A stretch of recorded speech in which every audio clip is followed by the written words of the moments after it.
Grand Vauban, ainsi qu'on l'a surnommé de son vivant, était né Sébastien le prêtre d'une famille de Hobro-Nivernais en 1633. La place forte sert à protéger les frontières, à dissuader l'ennemi d'attaquer, à loger des troupes. Les remparts épousent les formes de la colline. Une grande masse artificielle retenue par les lignes de force dessinées par les remparts. Vauban va récupérer aussi un maximum de défenses existantes et les intégrer dans ses fortifications.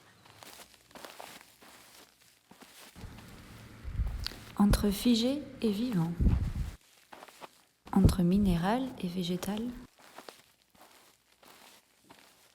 Au fil de son ascension, à travers la déambulation dans la citadelle, on découvre une vue progressive sur l'estuaire.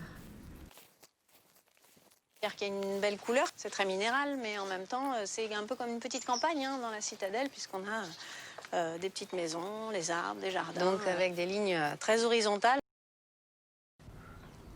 Le projet, c'est aussi d'investir toute la citadelle de Vignes pour redynamiser une culture locale qui est celle du vin blayé. Depuis 10 ans, les producteurs de Blaye Côte de Bordeaux investissent la citadelle pour déambuler de barrique en barrique et découvrir toutes les nuances de l'appellation.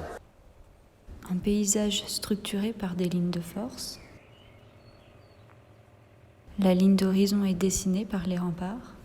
La ligne d'horizon est dessinée par la végétation, mais aussi des lignes de force dessinées par la géométrie de l'architecture. Et finalement, le projet vient questionner cette perception de paysage, à la fois dissimulée dans la topographie et affirmée en pleine intégration entre les strates du paysage.